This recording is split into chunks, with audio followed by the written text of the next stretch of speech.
सांस्कृतिक धरोहर रक्षा मंत्री के तत्वाधान में धार शहर के हटवाड़ा स्थित सांस्कृतिक मंच इमामबाड़ा पर मुस्लिम समाज पर अवैध कब्जे का आरोप लगाते हुए अभियान चलाया जा रहा है, जिसके तहत पीडब्ल्यूडी विभाग में उक्त भवन को कब्जा मुक्त कराए जाने की मांग की गई है। और इसी कड़ी में 24 अगस्त को धार के लालबाग में हिंदू समाज ने विशाल एकीकरण के साथ ही जिलाधीश के नाम एक ज्ञापन दिया है, जहां धार शहर सहित क्षेत्र में सांस्कृतिक धरोहर रक्षा मंत्री द्वारा अभियान चलाया गया, जिस पर जिला प्रशासन ने भी सुरक्षा व्यवस्था को देखते हुए धार नगर को पुलिस छावनी में तब्दील कर दिया और विगत दिवस एक फ्लैग मार्च निकालकर नगर में शांति और सुरक्षा का संदेश देते हुए जगह जगह भारी संख्या में पुलिस बल तैनात कर दिया था और हटवाड़ा स्थित इमामबाड़ा क्षेत्र से पूरी तरह से आवाजाही को बंद कर दिया गया था।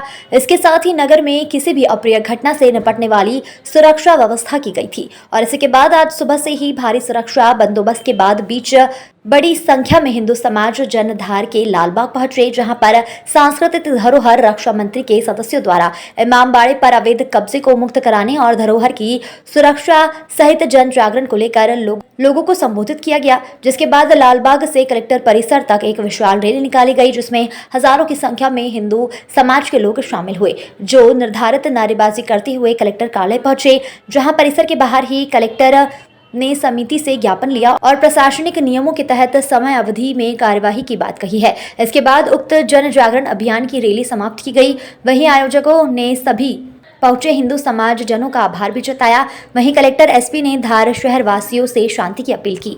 देखिए, भारत के संविधान के अनुसार हमारा भी हमारे मौलिक अधिकार भी हैं और हमारे मौलिक दायित्व भी हैं, और उसमें से एक मौलिक दायित्व है कि हम जनमानस में वैज्ञानिक पद्धति या वैज्ञानिक सोच को बढ़ावा दें।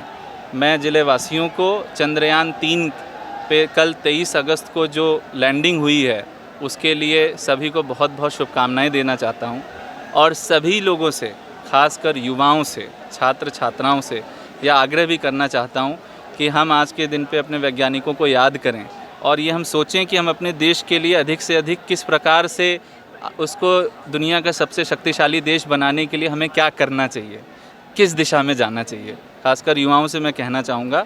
और मुझे बड़ी खुशी है कि कल मैंने एक प्रस्ताव नगर पालिका धार को संबोधित किया था कि चंद्रयान 3 के लैंडिंग के उपलक्ष्य में वो किसी चौराहे का एक नामकरण करें और वहाँ पे हम चंद्रयान 3 का कुछ एक प्लाक लगाएंगे। तो मुझे अभी बताया गया कि आज शायद परिषद की बैठक है और वो इस संबंध में कोई निर्णय लेने वाली है। मैं समझता हूँ ये हमारे लिए बड़ा गौरव का पल होगा, क्योंकि हमारी धार का जो शहर है बड़ा ऐतिहासिक, बड़ा पुराना शहर है, बड़ा गौरवशाली इसका इतिहास है, और उस इतिहास के पन्नों में यदि हम इसको भी शामिल करेंगे तो ये हमारे आने वाले युवाओं के लिए एक दिशा देने की बात होगी कि हमें किस दिशा में बढ़ना चाहिए। पहले चंद्रयान का जो सफल है यात्रा रही है चांद पर जाने की, उसके लिए सभी जिला वासियों को मैं बधाई देता हूँ, शुभकामना देता हूँ। अपने वैज्ञानिकों को याद करता हूँ कि यह देश विश्व में अपना स्थान प्राप्त किया है।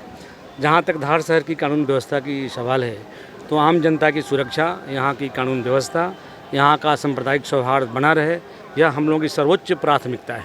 आम जनता भयमुक्त होकर अपना व्यापार करे, अपना काम करे। हम हर तरह से शहर के, ज़िले के चप्पे चप्पे पर नज़र रखते हैं। मैं आप सभी के माध्यम से धार जिले वासियों को आश्वस्त करना चाहता हूँ कि कानून व्यवस्था किसी भी स्थिति में हम लोग बिगड़ने नहीं देंगे। जनता यहाँ की भरोसा रखे, कोई भी इश्यू हो, यहाँ का त्यौहार शांतिपूर्ण ढंग से मने, यहाँ के कोई इशूज आते हैं उसको हम लोग तरीके से सॉल्व करें, बातचीत करके सॉल्व करें, ये हमारा पूरा प्रयास रहेगा। लेकिन सांप्रदायिक सौहार्द, कानून व्यवस्था बनाना हम लोगों की सर्वोच्च प्राथमिकता है, जिसके लिए हम लोग व्यवस्था समय समय पर सुनिश्चित करते हैं और आगे करते भी रहेंगे, ताकि जनता में प्रशासन के प्रति भरोसा बढ़ सके। धन्यवाद। सर, ये जो ज्ञापन दिया गया है जिसमें समय सीमा को लेकर एक अल्टीमेटम दिया गया है, तो कहीं ना कहीं इस अल्टीमेटम से एक तनाव बना रहेगा, तो उससे किस तरह से निपटा? नहीं, आप सबके माध्यम से मैं बताना चाहूँगा कि कहीं भी कोई तनाव की स्थिति नहीं है। कल कई लोगों के स्कूल के प्रिंसिपल से, व्यापारियों से हमारी डीएम साहब की सीधे बातचीत हुई।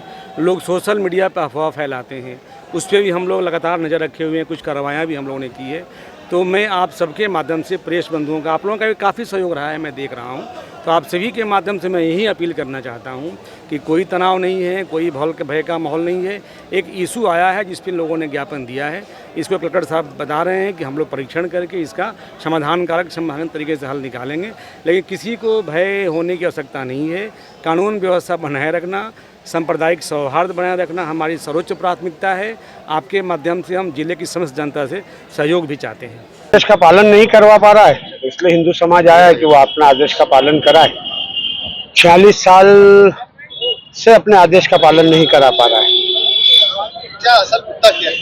असल मुद्दा यह है कि इमाम बाड़ा जो शासकीय भवन है पीडब्ल्यूडी का, उसको किराए से मांगी थी इन्होंने, प्रशासन उनको किराए से दी 15 दिन के लिए सशुल्क। तो न 1977 से किराया वसूल कर पाए और न उनका अतिक्रमण हटा पाए। हम यही बताने आए थे कि आप आपके आदेश का पालन कराइए। हिंदुओं पर जब आदेश का पालन कराने की बारी आती है तो आपके पास सारा बल आता है, सारी इच्छा शक्ति आप लोगों के जागृत हो जाती है। मुसलमानों पर जो आदेश है उसके पालन कराने के समय आपकी इच्छा शक्तियां कहाँ गायब हो जाती है। सक्रिय हिंदू समाज का प्रदर्शन था। प्रदर्शन इसको नहीं बोल सकते, आग्रह करने गए थे कि आप आपका आदेश का पालन करिए। 24 घंटे का अल्टीमेटम भी दिया गया है, इसको किस प्रकार से देखते हैं? 24 घंटे का अल्टीमेटम नहीं दिया गया, शायद आप लोगों की जानकारी में गलत सूचना आई है। यथाशीघ्र का बोला है और यथाशीघ्र ही उस पर वो ताला लगाए। हिंदू समाज ताला लगाने नहीं जाएगा। जिनका आदेश है वो अपना आदेश का पालन करे। शासन लगाएगा जी बिल्कुल। एक अन्य एक और आरोप लगाया था कि कलेक्टर को ज्ञापन दिया गया था, लेकिन उन पर ज्ञापन पहले पहुंचा नहीं था। आप लोगों को बिल्कुल, उन्होंने हिंदू समाज के स्वाभिमान को समझा ही नहीं, तो ज्ञापन दिया गया था। उनको एड्रेस किया गया था, पर तहसीलदार महोदय को हमने ज्ञापन दिया है। क्योंकि हमारी बात पहुंचाना थी, इसलिए हमने तहसीलदार महोदय को ज्ञापन दिया। वो ज्ञापन उन तक पहुंचा नहीं। अब ये तो प्रशासनिक फेल्योर है कि बिल्कुल हमको यही लगा कि हिंदू समाज की बात कम लोगों में जाकर या कागजों से देकर हिंदू समाज की बात सुनी नहीं जाएगी। इसलिए सक्रिय स्वाभिमानी हिंदू समाज को एकत्रित किया और अपनी मंशा, अपनी मनोभूमिका से उनको अवगत करा दिया। देखिए, भारत के संविधान के अनुसार हमारा भी हमारे मौलिक अधिकार भी हैं और हमारे मौलिक दायित्व भी हैं। और उसमें से एक मौलिक दायित्व है कि हम जनमानस में वैज्ञानिक पद्धति या वैज्ञानिक सोच को बढ़ावा दें। मैं ज़िले वासियों को चंद्रयान 3 पे कल 23 अगस्त को जो लैंडिंग हुई है उसके लिए सभी को बहुत बहुत शुभकामनाएं देना चाहता हूं। और सभी लोगों से, खासकर युवाओं से, छात्र छात्राओं से यह आग्रह भी करना चाहता हूं कि हम आज के दिन पे अपने वैज्ञानिकों को याद करें और ये हम सोचें कि हम अपने देश के लिए अधिक से अधिक किस प्रकार से उसको दुनिया का सबसे शक्तिशाली देश बनाने के लिए हमें क्या करना चाहिए, किस दिशा में जाना चाहिए। खासकर युवाओं से मैं कहना चाहूँगा। और मुझे बड़ी खुशी है कि कल मैंने एक प्रस्ताव नगर पालिका धार को संबोधित किया था कि चंद्रयान 3 के लैंडिंग के उपलक्ष्य में वो किसी चौराहे का एक नामकरण करें और वहाँ पे हम चंद्रयान 3 का कुछ एक प्लाक लगाएंगे। तो मुझे अभी बताया गया कि आज शायद परिषद की बैठक है और वो इस संबंध में कोई निर्णय लेने वाली है। मैं समझता हूँ ये हमारे लिए बड़ा गौरव का पल होगा, क्योंकि हमारी धार का जो शहर है बड़ा ऐतिहासिक, बड़ा पुराना शहर है, बड़ा गौरवशाली इसका इतिहास है। और उस इतिहास के पन्नों में यदि हम इसको भी शामिल करेंगे तो ये हमारे आने वाले युवाओं के लिए एक दिशा देने की बात होगी कि हमें किस दिशा में बढ़ना चाहिए।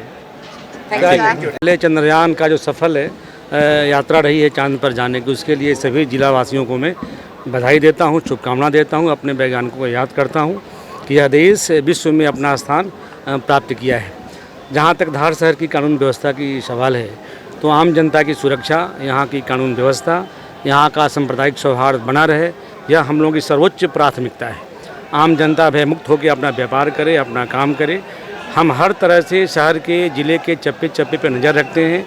मैं आप सभी के माध्यम से धार जिले वासियों को आश्वस्त करना चाहता हूँ कि कानून व्यवस्था किसी भी स्थिति में हम लोग बिगड़ने नहीं देंगे। जनता यहाँ की भरोसा रखे। कोई भी इश्यू हो, यहाँ का त्यौहार शांतिपूर्ण ढंग से मने, यहाँ के कोई इशूज आते हैं उसको हम लोग तरीके से सॉल्व करें, बातचीत करके सॉल्व करें, ये हमारा पूरा प्रयास रहेगा। लेकिन सांप्रदायिक सौहार्द कानून व्यवस्था बनाना हम लोगों की सर्वोच्च प्राथमिकता है, जिसके लिए हम लोग व्यवस्था समय समय पर सुनिश्चित करते हैं और आगे करते भी रहेंगे, ताकि जनता में प्रशासन के प्रति भरोसा बढ़ सके। धन्यवाद। सर, ये जो ज्ञापन दिया गया है जिसमें समय सीमा को लेकर एक अल्टीमेटम दिया गया है, तो कहीं ना कहीं इस अल्टीमेटम से एक तनाव बना रहेगा, तो उससे किस तरह से निपटा? नहीं, आप सबके माध्यम से मैं बताना चाहूँगा कि कहीं भी कोई तनाव की स्थिति नहीं है। कल कई लोगों के स्कूल के प्रिंसिपल से, व्यापारियों से हमारी डीएम साहब की सीधे बातचीत हुई। लोग सोशल मीडिया पर अफवाह फैलाते हैं, उस पर भी हम लोग लगातार नज़र रखे हुए हैं, कुछ कार्रवाइयाँ भी हम लोगों ने की है। तो मैं आप सबके माध्यम से प्रेस बंधुओं का, आप लोगों का भी काफ़ी सहयोग रहा है, मैं देख रहा हूँ, तो आप सभी के माध्यम से मैं यही अपील करना चाहता हूँ कि कोई तनाव नहीं है, कोई भय का माहौल नहीं है। एक इशू आया है जिस पर लोगों ने ज्ञापन दिया है, इसको कलेक्टर साहब बता रहे हैं कि हम लोग परीक्षण करके इसका समाधानकारक संभावित तरीके से हल निकालेंगे, लेकिन किसी को भय होने की आवश्यकता नहीं है। कानून व्यवस्था बनाए रखना, सांप्रदायिक सौहार्द बनाए रखना हमारी सर्वोच्च प्राथमिकता है। आपके माध्यम से हम जिले की समस्त जनता से सहयोग भी चाहते हैं।